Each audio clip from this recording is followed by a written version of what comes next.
معزز سامعین گرامی قدر، سفر عمرہ سے پہلے سیرت کے بعض ابواب آپ کے سامنے رکھ رہے تھے۔ اسی دوران 5 جنوری کو جمعیت اہل حدیث پاکستان کی طرف سے پورے ملک میں یوم صدیق اکبر کو منانے کا اعلان کیا گیا اور پورے ملک کے خطباء سے اس بات کی استدعا کی گئی کہ آج کا خطبہ جمعہ سیدنا ابو بکر صدیق کی شان، عظمت، فضائل، مناقب، حالات، واقعات کے اوپر لوگوں کو یاد دہانی کے لیے لوگوں کے سامنے ان کا ذکر خیر کرنے کے طور کے اوپر خطبات دیے جائیں۔ میں بھی حسب توفیق اس میں اپنا حصہ ڈالنے کی کوشش کروں گا۔ سیدنا ابو بکر رضی اللہ تعالیٰ عنہ افضل الخلائق بعد الانبیاء ہیں کہ نبیوں کے بعد چشم فلک نے ابو بکر سا افضل نہیں دیکھا۔ اور یہ بات کہاں سے نکلی؟ حضرت ابو درداء کتنے بڑے صحابی ہیں، کتنے عظیم صحابی ہیں۔ رسول اللہ صلی اللہ علیہ وسلم نے ان کو حضرت ابو بکر سے آگے چلتا ہوا دیکھا، آگے چلتا ہوا دیکھا۔ آپ کو پتہ ہے، آپ کے سامنے پہلے بہت مرتبہ رکھا کہ رسول اللہ صلی اللہ علیہ وسلم نے بیٹوں کو باپ کے آگے چلتا ہوا دیکھا تو روک دیا کہ باپ کو آگے چلاؤ۔ یہاں پہ دونوں صحابی ہیں اور عظیم ترین صحابی ہیں۔ ابو درداء کوئی چھوٹے صحابی نہیں ہیں، ان کو حضرت ابو بکر سے آگے چلتا ہوا دیکھا تو رسول اللہ صلی اللہ علیہ وسلم نے کہا، ابو درداء ابو بکر سے آگے چلتے ہو؟ اس ابو بکر سے آگے کے چشم فلک نے اس سے افضل، اور سورج دوسری روایت میں ہے چشم فلک نے اس سے افضل کسی کو نہیں دیکھا، اور دوسری روایت میں ہے یہ سورج جن لوگوں پہ طلوع ہوا ان میں سے سب سے افضل اگر کوئی ہیں تو ابو بکر ہیں۔ ابو درداء کو روکا کہ ان سے آگے مت چلو۔ یہ وہی ابو بکر ہیں کہ جن کے بارے میں قرآن پاک فضائل اور مناقب اللہ رب العزت جب کسی شخص کے بارے میں کلام کریں، اس کی فضیلت اور اس کی منقبت اور اس کی شان کے کیا کہنے۔ مفسرین نے یہ بھی لکھا کہ حضرت عمر کی تائید میں 21 آیتیں نازل ہوئی، تائید میں، اور حضرت عمر کے بعد اقوال کو اللہ رب العزت نے اپنے قول کے طور کے اوپر پھر کلام اللہ میں نازل کیا۔ یہ بھی بہت بڑی فضیلت کی بات ہے حضرت عمر کی۔ لیکن سیدنا ابو بکر ایسے ہیں کہ جن کی عظمت اور فضیلت کو بیان کرنے کے لیے قرآن پاک میں کم از کم 10 آیات موجود ہیں، 10 آیات۔ فَأَمَّا مَنْ أَعْطَى وَاتَّقَى وَصَدَّقَ بِالْحُسْنَى فَسَنُيَسِّرُهُ لِلْيُسْرَى۔ اے ابو بکر، آپ اللہ کی راہ میں دیتے ہیں، آپ کے رستوں کو کھول دیا جائے گا۔ وہ بندہ جو اللہ کے رستے میں دیتا ہے اور اس کے مطمع نظر صرف اللہ کی خوشنودی ہوتی ہے، ابو بکر آپ ان میں سے ہیں، آپ کو قیامت کے دن راضی کر دیا جائے گا۔ حضرت ابو بکر کی شان میں، اور بعد مفسرین نے لکھا نہیں یہ 10 نہیں 5 آیات ہے، بعد نے 4 کا ذکر کی، لیکن راجح قول کے مطابق 10 کے قریب آیات سیدنا ابو بکر کے فضائل کے اوپر اتری ہیں۔ حضرت عمر کی تائید میں اترنا اور کسی شخص کے فضائل میں اترنا، اس میں یہ فرق ہے کہ حضرت عمر خود بیان کرتے ہیں۔ ایک مرتبہ رسول اللہ صلی اللہ علیہ وسلم کو مال کی حاجت ہوئی۔ اس دن میرے پاس بڑا مال تھا اور میں نے سوچا آج وقت آ گیا ابو بکر کو پیچھے چھوڑنے کا۔ میں اپنے مال کو گنتا گنتا جمع کرتا حساب کتاب لگا کے اپنی آدھی جائیداد کو رسول اللہ کی بارگاہ میں لے کے حاضر ہو گیا، اور رسول اللہ کا چہرہ خوشی سے تمتما اٹھا۔ ابو بکر بھی آئے، ان کا سامان حجم میں اتنا نہیں تھا جتنا میرا تھا۔ میرے سے رسول اللہ نے پوچھا، اے عمر کیا لے کے آئے؟ کہا اللہ کے رسول کل اثاثہ جات کو 2 حصوں میں تقسیم کیا، ایک آپ کے لیے ایک اپنے لیے۔ کہا ابو بکر کا مال آیا، کچھ تھوڑا معلوم ہوتا تھا، میرے مال کے حجم سے تھوڑا معلوم ہوتا تھا، اور آج دل میں خواہش تھی ابو بکر کو پیچھے چھوڑ دوں گا۔ حضرت ابو بکر سے رسول اللہ نے پوچھا، ابو بکر کیا لے کے آئے ہو؟ کہا کل اثاثہ جات، مالیت، حساب کتاب لگایا، جو کچھ تھا جمع کر کے لے آیا۔ حضرت عمر نے کہا اللہ کی قسم یہ وہ دن تھا، پھر کبھی ابو بکر سے آگے نکلنے کی خواہش بھی نہ رہی، اور پتہ چل گیا کہ اس کے ایمان کو ہم پہنچ بھی نہیں سکتے، اور پھر یہ لفظ کہے تو کیا کہے، اللہ اکبر۔ حضرت عمر کی یہ روایت ہے، اگر جمیع زمین والوں کے ایمان کو جمع کر دیا جائے، ساری زمین والوں کے ایمان کو جمع کر دیا جائے اور اس کا وزن نکالا جائے اور دوسرے پلڑے میں حضرت ابو بکر کے ایمان کو رکھ دیا جائے، ساری دنیا کے ایمان سے بھاری ابو بکر کا ایمان ہو جائے گا۔ وجہ کیا ہے؟ وجہ وہی ہے جو واقعہ آپ کے سامنے سیرت کے باب میں رکھا تھا۔ ابو جہل بھی، قریش مکہ کے سرداران بھی آج بڑا خوش تھے، آج ابو بکر کا امتحان ہوگا، آج ابو بکر عقل مند زیرک آدمی ہے، آج ابو بکر پھنس جائے گا۔ یہ کون سی رات کا واقعہ ہے؟ جس رات رسول اللہ آسمان کی سیر کر کے آئے اور قریش مکہ کو کہا کہ میں یہاں گیا وہاں گیا، یہ سارا واقعہ معراج آپ کے سامنے۔ ابو جہل بڑا خوش ہوا کہ رسول اللہ صلی اللہ علیہ وسلم نے بڑے اچنبے کی بات کی ہے۔ اب ابو بکر سے پوچھتے ہیں، اور ابو بکر کو کہا ہے، ابو بکر کیا کوئی شخص آپ کو یہ کہے میں راتوں رات مسجد اقصیٰ بھی گیا، آسمان بھی گیا، آسمان کی سیر بھی کی، گھنٹوں وہاں بھی گزارے، بہت سے واقعات بھی دیکھے، واپس بھی آ گیا اور ایک ہی رات کے اندر سارا کچھ ہو گیا، کیا یہ ممکن ہے؟ حضرت ابو بکر نے کہا یہ ممکن نہیں ہے۔ ابو جہل نے سوچا باہر چل گیا، سرداران مکہ نے سوچا دیکھیں آج ابو بکر کا امتحان تھا اور ہم کامیاب ہو گئے، پہلے اگلوا لیا، نام نہ لیا رسول اللہ کا، پہلے اگلوا لیا۔ کیا یہ ممکن ہے؟ یہ ممکن نہیں ہے۔ کیسے ہو سکتا ہے؟ کیا یہ باتیں ہو سکتی ہیں؟ بالکل نہیں ہو سکتی۔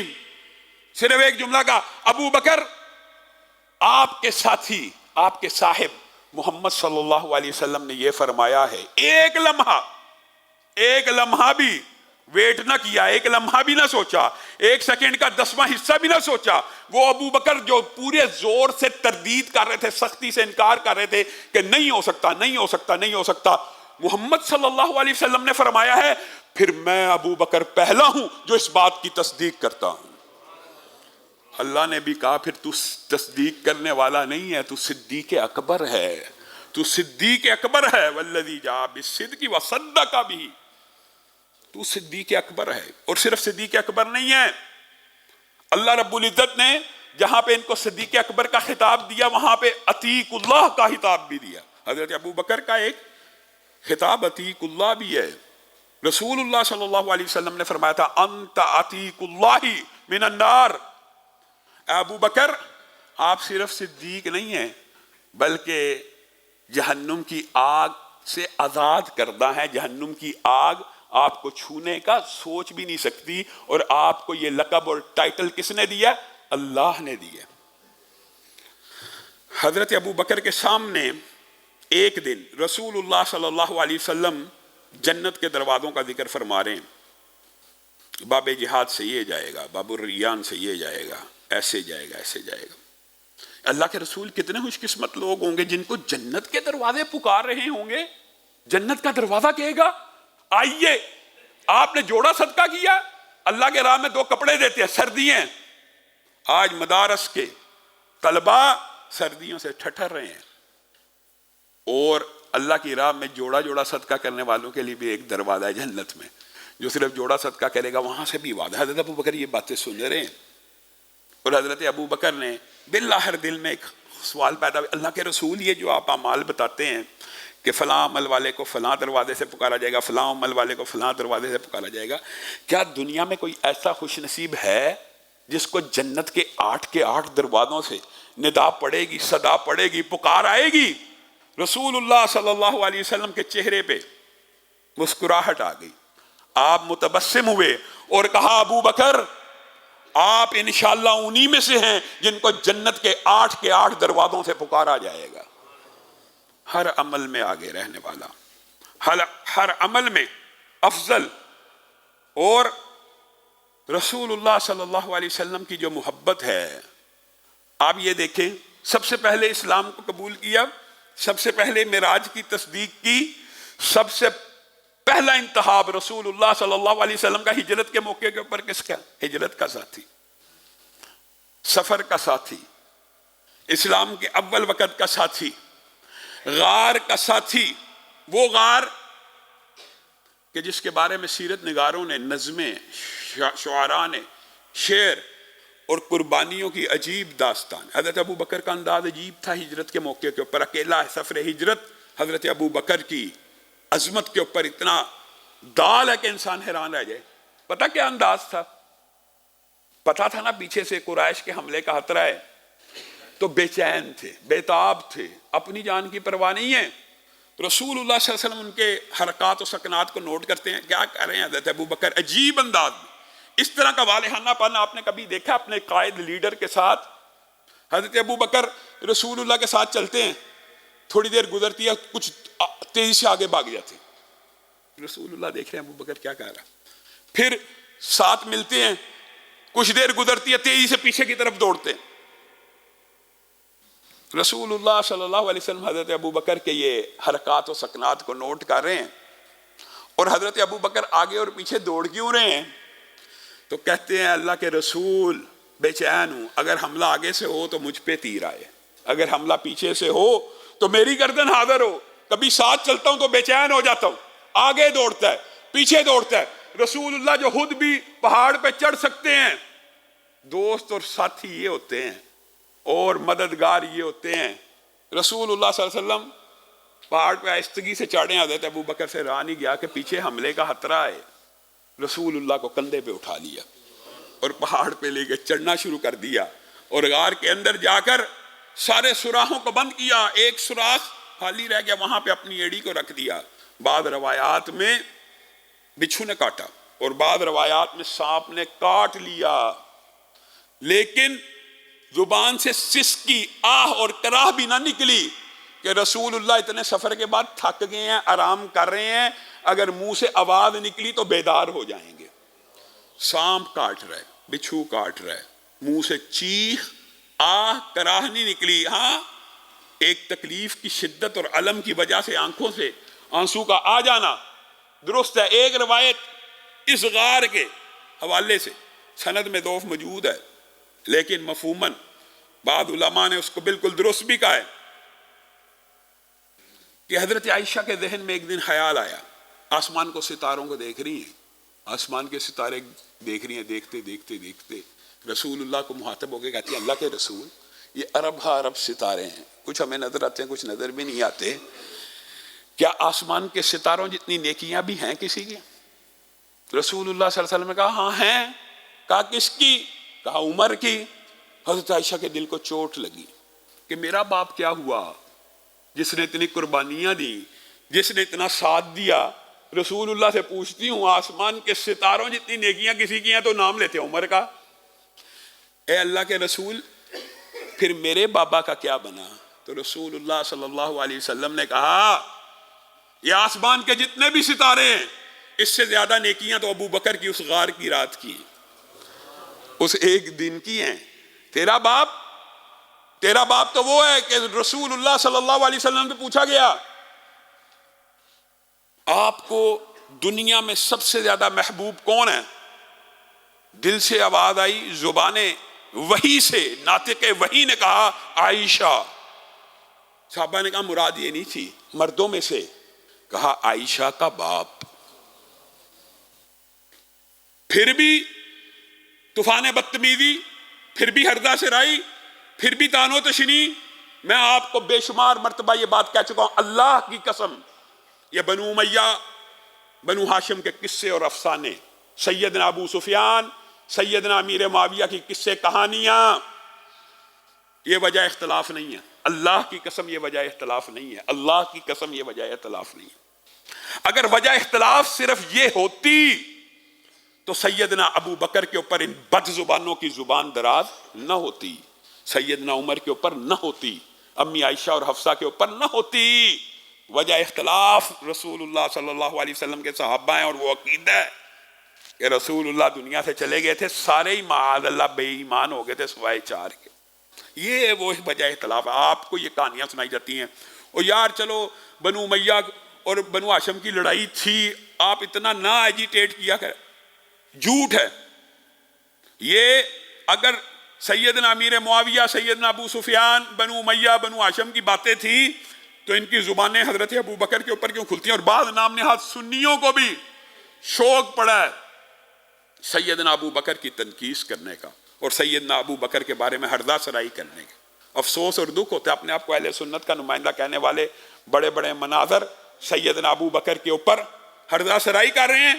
وہ ابو بکر رسول اللہ کے پاس پریشان آئے، کس حالت میں؟ حدیث کے الفاظ بھی عجیب ہے کہ گھٹنوں تک شلوار ہے، پریشان تھے، حقیقت میں پریشان تھے، اور رسول اللہ کے پاس آئے اور آ کے کہنے لگے اللہ کے رسول، عمر سے کچھ جھگڑا ہو گیا اور عمر کو میں نے کچھ کہہ دیا زیادہ، بہت برا بلا کہہ دیا، اللہ کے رسول پریشان ہو گیا ہوں، اس سے معافی مانگتا مجھے معاف نہیں کرتا، عمر سے معافی مانگتا ہوں مجھے اور پریشانی کا عالم کیا ہے؟ گھٹنوں تک شلوار ہے۔ اور حضرت ابو بکر وہ ہیں جن کا پیٹ کچھ بڑا ہوا تھا اور آپ کی ایک سائیڈ کی جو پائجامہ ہوتا ہے وہ زمین کی طرف آ جاتا تھا، اور رسول اللہ صلی اللہ علیہ وسلم نے جب یہ کہا نا کہ جس کا پاجامہ یا جس کا کپڑا زمین کے ساتھ ٹکرائے وہ متکبر ہے، اور جو گھسیٹے گا اس کے لیے آگ ہے، اور ٹہنوں کے نیچے اگر کسی کا آزار ہوگا تو آگ ہے وغیرہ، تو حضرت ابو بکر کا پیٹ بڑا ہونے کی وجہ سے جو عموماً جن کی توند کچھ باہر ہو وہ کپڑا نیچے آ جاتا، تو حضرت ابو بکر کا کپڑا آ جایا کرتا تھا، تو حضرت ابو بکر وہ ہیں کہ وہ اس وقت رسول اللہ کو کہا اللہ کے رسول میرا کپڑا تو نیچے آ جاتا ہے، آپ نے اب یہ کہہ دیا میرے لیے تو بڑی، تو رسول اللہ صلی اللہ علیہ وسلم نے اسی وقت کہا تھا ابو بکر آپ مستثنا ہیں اس حدیث سے، آپ مستثنا ہیں۔ وہ ابو بکر گھٹنوں تک، جن کا کپڑا نیچے رہتا تھا، گھٹنوں تک شلوار لے کے آئے ہوئے آج، کس عالم میں کہ عمر معاف نہیں کر لا۔ تو اللہ کے نبی نے کیا کہا تھا؟ اے ابو بکر اللہ نے تجھے معاف کیا، اللہ نے تجھے معاف کیا، اللہ نے تجھے معاف کیا، کہاں ہے عمر؟ اتنی دیر میں حضرت عمر کے دل میں بھی محبت کے ساتھ کہ ابو بکر سے چاہے کچھ زیادتی کر دی ہے لیکن معذرت کر رہا ہے تو میں بھی اسے معاف کر دوں۔ ڈھونڈتے ہوئے حضرت ابو بکر کے گھر گئے، حضرت ابو بکر کا پتہ چلا رسول اللہ کے پاس ہے، دوڑتے ہوئے آئے کہ میں معاملات درست کر لوں، لیکن اب جو ہونا تھا ہو چکا تھا۔ حضرت عمر جب رسول اللہ صلی اللہ علیہ وسلم کی بارگاہ میں پیش ہوئے، نبی کے پیشانی کے اوپر بل پڑے ہوئے اور غصے میں، اور نبی کریم نے وہاں پہ ایک خطبہ دیا حضرت عمر کو مخاطب ہو کر، اور حضرت ابو بکر اس خطبے سے قبل اللہ کی قسم رسول اللہ کو یہ کہہ رہے ہیں اللہ کے رسول غصے میں مت آئیے، اللہ کے رسول غصے میں مت آئیے، اللہ کی قسم زیادتی میری تھی، میں آپ کے بدلتے ہوئے تیور دیکھ رہا ہوں، زیادتی میری تھی، عمر کو کچھ نہ کہہ دینا۔ تو رسول اللہ صلی اللہ علیہ وسلم نے کہا اے عمر مراد یہی ہے، خطاب ہے نا، جس وقت قریش مکہ مجھ سے مال روکا کرتے تھے ابو بکر مجھے مال دیا کرتا تھا، جس وقت قریش مکہ میرے پہ پتھر برسایا کرتے تھے ابو بکر میرے رستے میں اوٹ بن جایا کرتا تھا، جس وقت میرے اوپر ظلم و تشدد ہوتا تھا مکہ کے اندر مجھے بجانے والا ابو بکر کے علاوہ کوئی نہیں تھا ہوتا۔ فَهَلْ أَنْتُمْ تَارِقُوا لِي صَاحِبِي فَهَلْ أَنْتُمْ تَارِقُوا لِي صَاحِبِي فَهَلْ أَنْتُمْ تَارِقُوا لِي صَاحِبِي، اے لوگو کیا ابو بکر کا حیا اور ابو بکر کی رسپیکٹ اور ابو بکر کی عزت میری وجہ سے اتنی نہیں کر سکتے کہ اس کو ستانا چھوڑ دو؟ ستایا کس نے؟ ایمانداری سے بتائیے۔ حضرت ابو بکر خود مقدمہ پیش کرے کہ میں نے زیادتی کی ہے، میں عمر سے معافی مانگتا ہوں، معاف نہیں کرتا۔ تو رسول اللہ صلی اللہ علیہ وسلم نے پھر یہ کہا بیماری کے عالم میں، بیماری کے عالم میں اللہ کی قسم مجھے اگر دنیا میں کسی کو اپنا جگری دوست اور جانی دوست بنانا ہوتا تو ابو بکر کو بناتا، لیکن یہ ٹائٹل اور یہ اعزاز میرے اور میرے رب کے درمیان تقسیم ہو چکا ہے۔ لوگوں سنو، میں نے دنیا میں ہر ایک کے احسان کا بدلہ اتار دیا، ہر ایک کے احسان کا بدلہ۔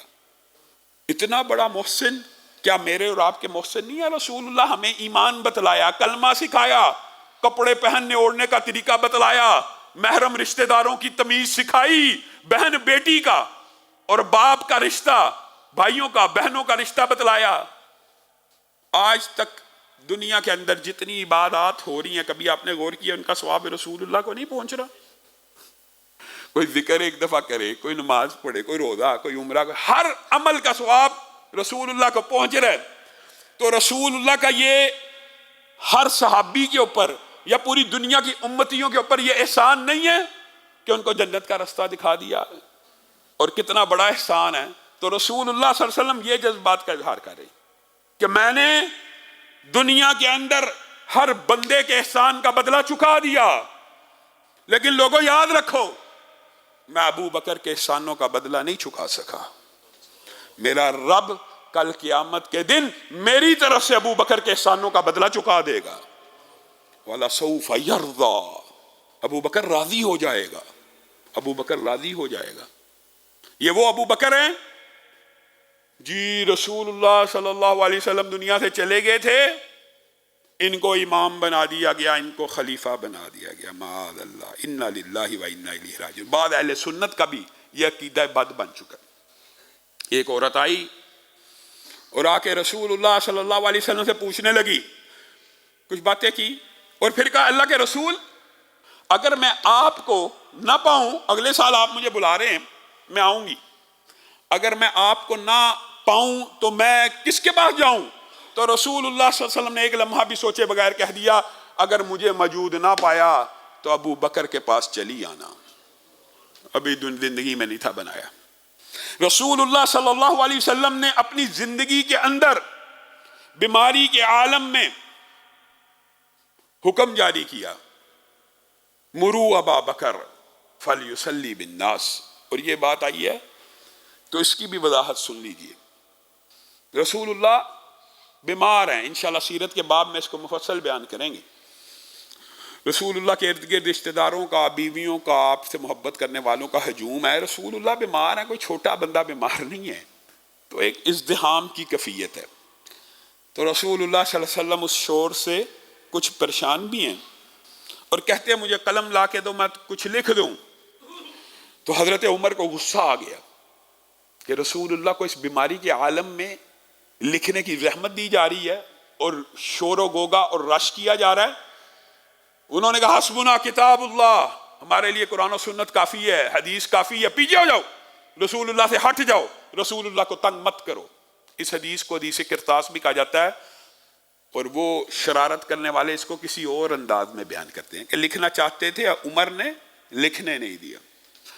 حالانکہ یہ بھی وہ موافقات عمر کے اندر حدیث ہے کہ رسول اللہ صلی اللہ علیہ وسلم سے رش ہٹا کر، ازدحام ہٹا کر رسول اللہ کو سکون پہنچایا، اور رسول اللہ صلی اللہ علیہ وسلم نے حضرت عمر کے موقف کی تائید کی۔ وجہ اگر بالفرض ان کی مان لیجئے، چلیں بات آئی ہے تو سمجھ لیجئے کہ لکھوانا چاہتے تھے، لکھ کے نہیں دیا، تو رسول اللہ صلی اللہ علیہ وسلم تو امت کو، اور قرآن میں اور متعدد 25 مقامات پہ آیت ہیں، رسول اللہ دین پورا پہنچا کے گئے ہیں کہ آدھا؟ رسول اللہ دین کی کوئی بات چھوڑ کے گئے ہیں؟ اگر بالفرض اس دن بھی دنیا سے چلے جاتے تو بھی رسول اللہ دین پورا پہنچا کے گئے ہیں۔ یا رسول اللہ نے صحابہ کو گواہ بھی بنایا ہے میں نے دین پورا پہنچایا کہ نہیں، سب نے کہا پہنچا دی۔ لیکن اس کے بعد رسول اللہ 3 دن زندہ رہے ہیں اس دنیا میں۔ رسول اللہ نے لکھوانا ہوتا دوبارہ نہ لکھوا دیتے۔ اس کا مطلب حضرت عمر کے ساتھ موافقت کی، اور جو لکھوانا تھا وہ بھی حدیث کی کتاب میں موجود ہے، وہ بھی حدیث کی کتاب میں موجود ہے کہ لاؤ قلم کاغذ۔ ماں عائشہ بیان کرتی ہیں کہ میں نے رسول اللہ صلی اللہ علیہ وسلم سے پوچھا کیا لکھوانا ہے، کہا تیرے باپ کی خلافت لکھ دیتا ہوں تاکہ امت کا بعد میں کوئی جھگڑا اور اختلاف نہ رہے۔ لیکن کیوں نہ لکھوایا، یہ وہ باب ہے، کیوں نہ لکھوایا، اس کی وجہ بھی بیان کی، اللہ کے رسول نے خود بیان کی ہے۔ بخاری، مسلم، دنیا کی حدیث کی ساری کتابوں میں یہ حدیث موجود ہے۔ امام بخاری تو 10 سے زائد مرتبہ اس حدیث کو لے کے ہیں، مروا ابا بکر فلیصلی بالناس۔ رسول اللہ بیمار پڑ گئے، نماز کی فکر ہے کہ امت نے نماز کیسے ادا کرنی، کہا مروا ابا بکر، ابو بکر کو میرے مصلی پہ کھڑا کر دیا جائے۔ امی عائشہ نے کہا، ازواج مطہرات نے کہا، لوگوں نے سفارش کی ابو بکر رقیق القلب ہیں، نرم دل والے ہیں، رو رو کے مصلی کے اوپر نماز تو پوری کر نہ سکیں گے، عمر کو کھڑا کیا جائے۔ عمر مضبوط اعصاب کے اور قوی اعصاب کے۔ تو جب یہ بات رسول اللہ کے کان سے آخری مرتبہ ٹکرائی نا، تو رسول اللہ صلی اللہ علیہ وسلم نے پھر ڈانٹ کے انداز میں کہا، ڈانٹتے ہوئے، یوسف والیو مرو ابا بکر فلیصلی بالناس، ابو بکر کو میرے مصلی امامت پہ کھڑا کر دیا جائے۔ یا اب اللہ والمؤمنون، یا اب اللہ والمؤمنون، یا اب اللہ والمؤمنون، اللہ بھی اور مومن بھی میرے مصلی کے اوپر ابو بکر کے علاوہ کسی کو نہیں دیکھنا چاہتے۔ اللہ بھی اس وجہ سے نہیں لکھوایا کہ اللہ بھی نہیں چاہتا اور مومن بھی کوئی نہیں چاہے گا کہ ابو بکر کے علاوہ رسول اللہ کے مصلی کے اوپر کب امام بنایا تھا جی رسول اللہ دنیا سے چلے گئے تھے، سقیفہ بنی سعدہ میں خلافت ملی تھی، یہ بات درست ہے، اعلان تب ہوا، مصلی پہ تو رسول اللہ نے اپنی زندگی پہ کھڑا کیا، اپنی زندگی میں 17 نمازیں حضرت ابو بکر نے رسول اللہ کی زندگی میں ان کے مصلی کے اوپر پڑھائی ہیں، زندگی میں امام بنایا، زندگی میں امام بنایا۔ اور پھر قصے اور کہانیاں جن کے بارے میں، جن کی وجہ سے قصے کہانیاں بیان کرتے ہو، وہ حضرت علی، ان کا اپنا بیٹا، ابو جحیفہ کی حدیث بھی ہے اور اپنے بیٹے کی محمد بن حنفیہ کی بھی۔ ابو جحیفہ نے آ کے پوچھا اے علی، نبی کریم کے بعد زمین کے اوپر سب سے افضل کون ہے؟ حضرت علی نے کہا ابو بکر۔ کون کہہ رہا ہے؟ حضرت علی۔ پھر کہا پھر عمر۔ ابو جحیفہ کے دل میں اب خیال پیدا ہو رہا ہے یا اللہ آپ پوچھوں تو اپنا نام لے دیں، اور یہ صحابہ کے اندر تھا بعض صحابہ کا کہ حضرت علی کا مقام و مرتبہ تیسرے نمبر پہ، تو ابو جعفر نے اپنے منہ سے کہہ دیا کہ تیسرے پہ تو آپ ہوں گے، یہ نہیں کہا کہ تیسرے پہ کون، تیسرے پہ تو آپ ہوں گے، کہا نہیں میں تو مسلمانوں کا ایک بندہ ہوں، تیسرے پہ ایک تیسرا بھی ہے، حضرت علی کہہ رہے۔ اور محمد بن حنفیہ نے یہی سوال اپنے بیٹے نے پوچھا، اب سب سے افضل کون ہے؟ کہا ابو بکر، اس کے بعد کہا عمر، اس کے بعد کہا پھر لوگ برابر ہیں، وہاں پہ تیسرے کا ذکر موجود نہیں، وہاں پہ ابو جحیفہ کی روایت میں تیسرے کا ذکر بھی موجود ہے۔ گویا حضرت علی کا اپنا عقیدہ یہ ہے، اور حضرت علی خود کہتے ہیں حضرت عمر کی میت کے اوپر کھڑے ہو کے کہہ رہے ہیں کہ مجھے یقین تھا جب ابو بکر دفن ہوئے نا رسول اللہ کے ساتھ، تو مجھے یقین تھا عمر بھی ساتھ ہی دفن ہوں گے۔ امی عائشہ نے اجازت دی، حضرت علی کو بھی پتہ لگ گیا کہ عمر کے بھی دفن کی اجازت مل گئی امی عائشہ کے گھر کے اندر، تو حضرت علی کہنے لگے مجھے یقین تھا جب ابو بکر رسول اللہ کے ساتھ دفن ہوئے تو عمر بھی رسول اللہ کے ساتھ دفن ہوگا۔ وجہ کون بیان کر رہا ہے؟ حضرت علی کی روایت ہے، کیونکہ میں نے ساری زندگی بچپن سے لے کے آج تک یہی سنا ہے، محمد آئے، ابو بکر آئے، عمر آئے، محمد آئے صلی اللہ علیہ وسلم، ابو بکر آئے، عمر آئے، حتیٰ کہ رسول اللہ صلی اللہ علیہ وسلم کے ساتھ ابو بکر نہ بھی ہوتے، عمر نہ بھی ہوتے۔ حدیث بھول گئے آپ؟ رسول اللہ نے بیان کیا، ایک بیل نے کلام کیا، گائے نے، بیل جو جوتی جاتی ہے، اس کے اوپر بندہ سوار تھا، اس نے کہا اللہ کے بندے مجھے سواری کے لیے نہیں بنایا گیا، مجھے ہل جوتنے کے لیے بنایا گیا، میرے پہ گھوڑے کی طرح سوار ہو کے دوڑائی جاتا ہے۔ لوگوں نے تعجب کیا، اللہ کے رسول کیا زندگی میں ایک بیل نے ایسے بھی کلام کیا تھا؟ تو رسول اللہ صلی اللہ علیہ وسلم نے کہا ابو بکر اس بات پہ ایمان لے کے آیا۔ ابو بکر موجود ہے؟ موجود نہیں ہے۔ عمر اس بات کے اوپر ایمان لے کے آیا۔ پھر بیان کیا بھیڑیے نے کلام کیا، بھیڑیے نے کلام کیا بکریوں کے چرواہے سے کہ آج تو بکریاں مجھ سے بچا رہا ہے، اس دن کیسے بچائے گا جس دن میرے علاوہ کوئی چرواہا نہ ہوگا۔ لوگوں نے تعجب کا اظہار کیا کہ بھیڑیا نے کلام کیا تھا، تو رسول اللہ صلی اللہ علیہ وسلم نے کیا کہا؟ ابو بکر ایمان لے کے آیا، عمر ایمان لے کے آیا۔ حضرت ابو بکر موجود نہیں ہے، حضرت عمر موجود نہیں ہے، لیکن رسول اللہ کو پتہ ہے میری حدیث کے اوپر سب سے پہلے اگر کوئی ایمان لے کے آئے گا تو ابو بکر لے کے آئے گا، عمر لے کے آئے گا۔ وہ ابو بکر کہ جس کے احسانات کا بدلہ تو رسول اللہ کہتے ہیں میں نے نہیں دیا، لیکن اللہ نے اس ابو بکر کی ذات کے اوپر اتنا بڑا احسان کیا۔ ایک احسان ایسا ہے آپ حیران رہ جائیں گے، حیران رہ جائیں گے، جو دنیا کے اندر کسی بھی صحابی کے حصے میں نہیں آیا۔ وہ احسان کیا ہے؟ دنیا کے اندر شاید سابقہ امتوں میں سے بھی اور آنے والی امتوں میں سے بھی، شاید آنے والی تو امتیں مطلب کہ ہم آخری امت ہیں، آئندہ آنے والے قیامت تک کے لوگوں کے حصے میں یہ اعداد نہیں آ سکتا۔ وہ کیا اعداد ہے؟ حضرت ابو بکر واحد صحابی ہیں، واحد، جن کی ننیال اور ددیال کی طرف سے 2 پشتوں میں 4 نسلیں صحابی ہیں۔ حضرت ابو بکر کے والد ابو قحافہ صحابی، حضرت ابو بکر صحابی، بیٹا عبد الرحمن صحابی، پوتا محمد. سبحان اللہ. یہ اعزاز کوئی چھوٹی بات نہیں ہے. اللہ رب العزت نے کتنا بڑا اعزاز دیا. اور یہ تو چلو ایک فرشتے سے بندہ کہہ سکتا ہے اتفاقاً ہو گیا. حضرت ابو بکر کے والد صحابی، حضرت ابو بکر صحابی، بیٹی اسما بھی صحابی، اور نواسے عبداللہ ابن زبیر بھی صحابی. 4 نسلیں ننیال کی، 4 نسلیں ددیال کی. بتائیے، اٹھائیے غور کیجئے آج کے بعد کہ کیا ابو بکر کے علاوہ بھی صحابہ میں سے کسی کی 4 نسلیں صحابی ہیں؟ اللہ رب العزت نے بھی حضرت ابو بکر کو یہ اعزاز اس دنیا میں نوازا.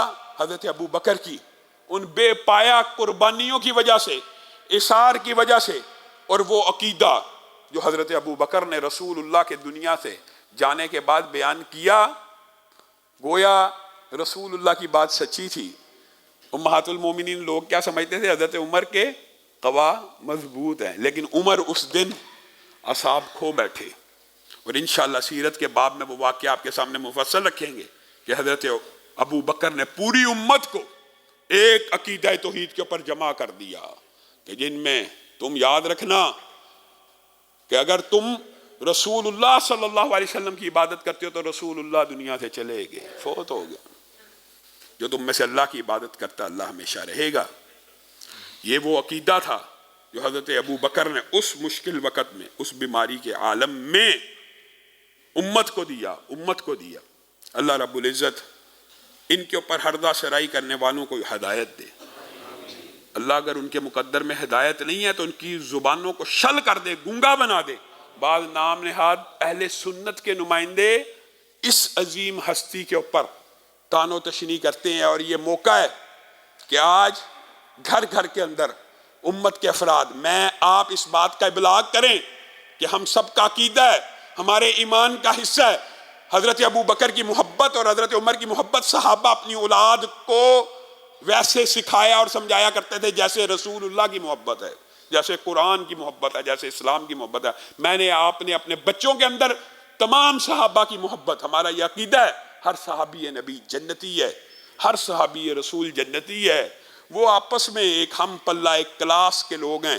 آپس میں اگر کسی نے ایک دوسرے کے بارے میں بات کی ہے، میں اور آپ ان باتوں کو بنیاد بنا کر کیسے ان کے اوپر تنقید تان و تشنیع کر سکتے ہیں. اللہ رب العزت جو کہا گیا، جو سنا گیا، اس کو سمجھنے کی توفیق عنایت.